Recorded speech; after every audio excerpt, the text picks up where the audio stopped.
We got winning baseball in town, but we got all sorts of concerns. We got a couple new players in town for the Bulls. Wow, 3 new players already for the Bulls, and we'll get into that. We've got a big trade made by the Blackhawks. I don't know if it was a good trade. It was a big trade. Good morning, Mully. Happy Wednesday. Yes, Wow. what activity there was last night, both at the Advocate Center, with the Blackhawks at the UC, Cubs, Sox, even the Bears found their way into the headlines. Yeah. It was quite a night, and the Bulls got their guy. And around Caleb, they will build. Does that sound familiar?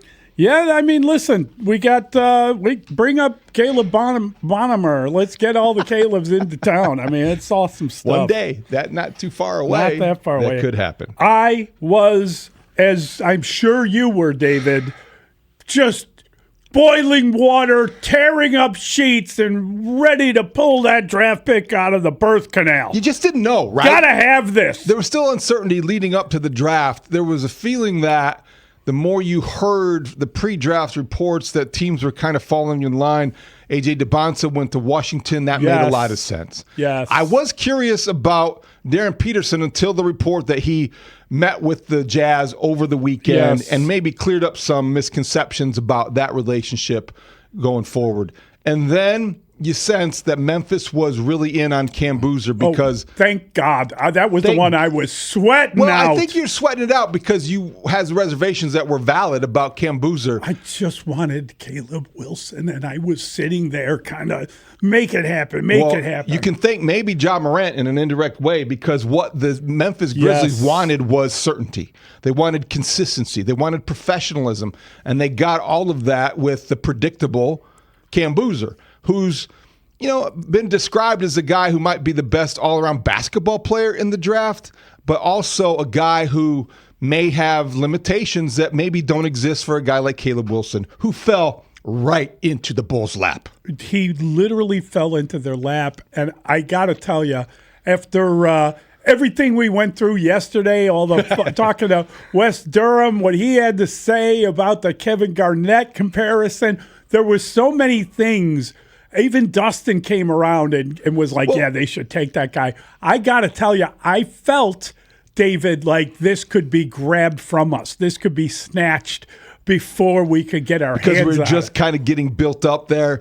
The hype was building. Yes. And when you hear a guy like Wes Durham, who's been doing this job for a long time, and isn't necessarily prone to exaggeration as maybe some analysts named Draymond are, but that was a really, I think, ringing endorsement for Caleb Wilson. Not only what he brings on the court and the potential there, but just what he offers to your organization as a whole. The maturity for someone who doesn't turn 20 years old until next month really is appealing, and you get excited when you hear him talk about becoming a Chicago Bull.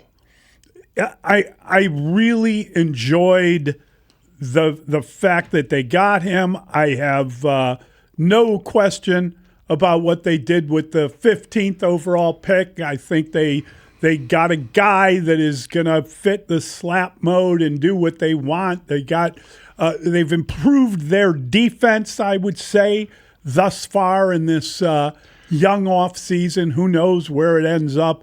I had been hearing and reading all the rumors and stories of the possibilities, and you're just kind of like, oh, no, don't do that. Don't do that. Just take what you can get here and build this thing. And I thought when I'm all over the internet, there were pictures of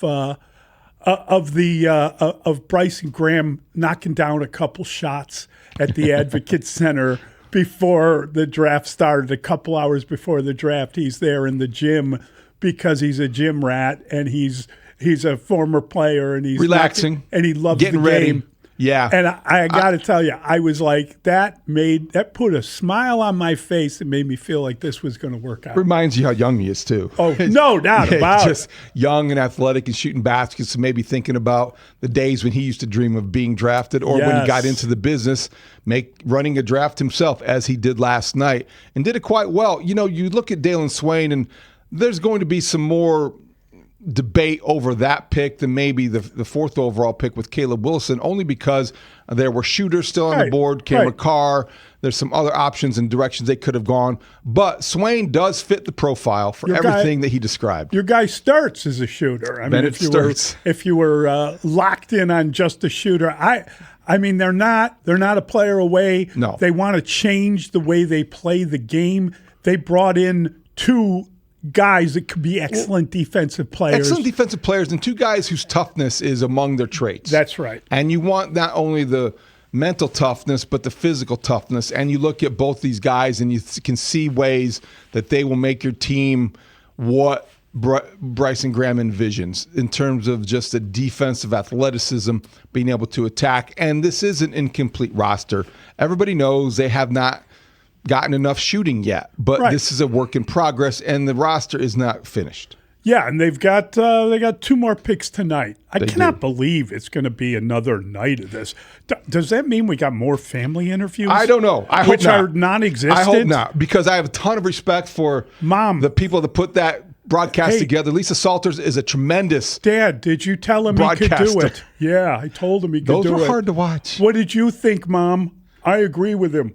I got to tell you, it was like, does that test extremely well? Do people love those kind of stories? Yes and no. Because there's got to be a reason they're doing it. Here's what and they're wasting Lisa Salters, by the way, having her do those interviews. That's Tell me something about the game. My sense is that it tests well because that's why they went to it. But it only tests well, I think, if you have time to explore more than 30 seconds that they're allotted or whatever it was. It was so weird. Like rapid fire. Let's get deep into your childhood, and then thank you very much. Shake hands. Here's goodbye. A photo of you as a kid. Yeah. What do you think when you see him in that Superman outfit? Are you kidding me? I think he really is a superhero. I mean, come on. Did you see him becoming an NBA player that he will be at his first communion? He always had terrible eating habits. Exactly. He just spilt milk every day at dinner, and he would knock all his food on the floor. What's going through your mind there as you fight back those tears? Yeah, I mean, it was when you're crying uncontrollably. Can you please talk to me? I don't know why. It just didn't. It was just in the way. It didn't work. And I'm like, come on, I'm missing the games. So I don't know about tonight. I'm not sure. I got to keep toggling. Tell me something. Everybody who gets drafted tonight deserves their moment as well. It will be second round picks that will have a more difficult path to. Do you think their moms know that? But if I had to guess, the second round picks are not going to have like their whole family and everything over at the Barclays Center. I don't know. I would probably not. Be shocked. They got to put a show on, buddy. The other reason, I think, to answer your question, here's what also would be interesting. Go to the guide right now if we wanted to. They did a simulcast last night on ABC and the 4-letter network. Yeah. Yes. And I think as soon as you get it on, if it would have been exclusively ESPN, Lisa Salters would have had a role last night for sure. I don't think we would have had they would have been pushing for the families to join. Probably so. The player. You're trying to get the casual fan, network television, family viewing, all the kinds of questions and profiles and all those things. Yeah, I think it felt a little flat. That's all. It's just an opinion. Tonight, you're right, Dustin. I doubt the second rounders are going to be gathered at the Barclays Center in Brooklyn. What were they like as kids? I mean, who's still sitting in the green room in their suit? Is somebody still sitting there? That by the way, did you see Caleb Wilson's Bulls shirt? The picture of him as a kid? Yeah, that was pretty good. That was pretty cool. That was good. Yeah, so everyone probably has something like that. I enjoyed seeing him and his family, but I don't think I want all of them. I enjoyed hearing what he had to say. I did too. Extremely confident young man. Yeah. Extremely assertive, has tremendous ambition, great ability, and the potential is, as they say, the ceiling is the roof. And we know that he's the man that could lead a pep rally if it was needed. We found that out. Yes. So, good stuff. Yeah. Will he be here for Lollapalooza? Will he be here for... Hey, I heard Josh Giddey was in the building. He was in the building. That's interesting. I had a Josh Giddey signing, I can tell you that. How about that? I made the mistake of just cracking a bad joke to somebody who I was standing next to. I think it was Gabe Ramirez. Like, what happens if they trade him tonight? Yeah. But they're not going to trade him. They didn't. Yeah. That would be awkward, though, wouldn't it? I mean, I wonder if he showed up because he thought they had been toying with that idea. Well, I wonder that too. You know, he was there. You got S and Gay was there. Yeah. Yeah. Saw a couple other people shooting around. They weren't shooting with Bryson Graham necessarily, but they were there. Bulls were very well represented. Nice function they put together. They run the draft night well, and it was quite an evening. Yeah, no doubt about it. A lot of excitement in the building. It should be. There should be. They're a different team already. I think that they've clearly sort of they're going to try to play some defense. I would say that is one of the conclusions you reach when you see the two players that they took and the way that Bryson Graham, the way he talked about that too. So Dillingham is back. Rob Dillingham is under contract, right, Brandon? So he's your point guard. You got Getty, you got Matas, you've got Claxton, and you've got Trey Wilson. Jones. Trey Jones coming off the bench along with Swain. Noah Essengay, you mentioned him. He's your rotational guy. That's 8 guys. That's 8 guys right there. They had eight before Smith? They drafted these two and picked up another guy. So did I in a deal? Did I just describe a team that's looking at 25 wins, 30 wins, 35 wins? They already wins? have 11 guys. Playoff team? I think Mully said they're a playoff team. I did not say that.